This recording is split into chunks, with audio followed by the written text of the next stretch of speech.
Hello guys, welcome to my channel, welcome to my vlog. For today's video ay pag-usapan naman natin ang limited monetization. Yes, madami kasi ang nagkakaroon ng violation regarding this limited monetization. Pag naka-receive kayo ng ganyan guys, so ano ba ang dapat natin gawin? So may nag-question kasi sa atin guys. Ito, sabi niya, shout out kay Rosemary Abad. So sabi ni Rosemary, may tanong ang lola mo, sabi niya. Ano ang pwedeng gawin kapag ikaw ay sinabihan ni Boss M na limited monetization? Pasagot naman please. So, yan po ang kanyang katanungan. So, bago natin sagutin kung ano ang gagawin niya doon sa video na nagkaroon ng limited o nagkaroon siya ng limited monetization notification. So, ano ba ang bago yan, talakayin muna natin kung ano ba ang limited monetization. So, ang limited monetization guys, according to Facebook, ito ang sabi niya, reduce or the video is not monetizing at all. The video may not meet the content monetization policy or it not be appropriate for most advertiser. Diba? Yun ang sabi ni Facebook. Ibig sabihin, mababawasan yung iyong kikitain o kaya wala kang kikitain. So, ibig sabihin, walang earnings na papasok sa iyong mga video.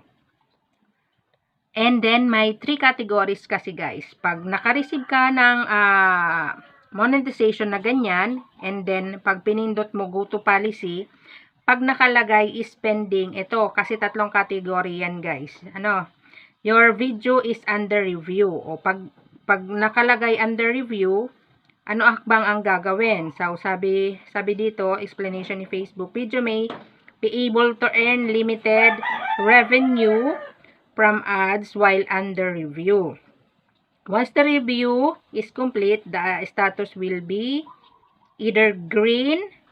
Pag ibig sabihin kasi ng green, monetize o kikita siya, or orange or limited or no monetization at all. O, ibig sabihin, pag in review siya, pag okay naman yung video mo is magiging green siya and kikita siya. Pero pag hindi orange siya is wala siyang kikitain.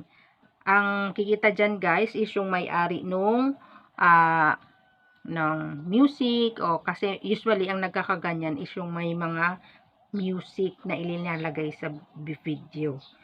So, yung second category guys is cannot be monetized. O, ito na nga yung sinasabi ko, hindi ka kikita.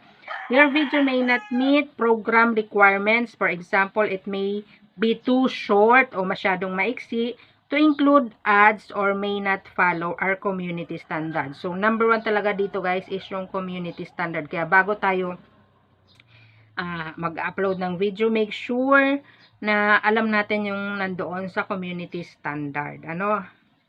And last, not monetized. Ito yan na yung hindi ka kikita. Did not turn on in stream ads. Kung hindi mo naka-on, siyempre hindi talaga yun kikita guys.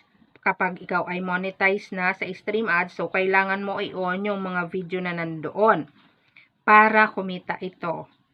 So, yan. O kaya, sabi, but it's eligible for review. So, yon.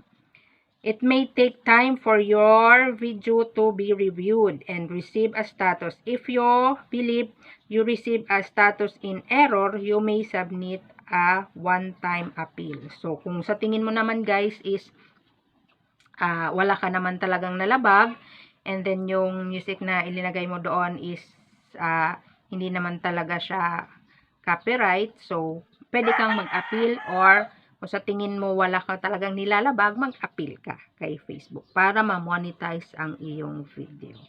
So, doon naman sa tanong ni Ma'am Rosemary Abad kung ano ang gagawin, ano ang pwedeng gawin kapag ikaw ay naka-receive ng limited monetization. So, tingnan mo lang doon sa in-explain ko. Kung pending siya, is this hintayin mo lang muna kasi sayang baka ma-monetize. Pero kung hindi at hindi ka kikita, so ang magandang gawin natin dyan para mawala yung limited monetization violation is i-delete yung video. So ganun lang guys kasimple. delete natin ang video. Kahit pa ito ay nagpa-viral ng anything. Basta ganon.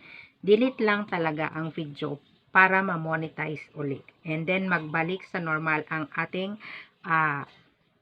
ating dashboard monetization requirements kay Facebook. So, ganun lang guys. And I hope sana nakatulong ang aking explanation regarding limited monetization. So, yan guys. So, hindi pa nakaka-follow sa akin, please follow, like, and share para mas madami ang magkaalam. So, follow din my other social media account guys like Facebook, YouTube, Instagram.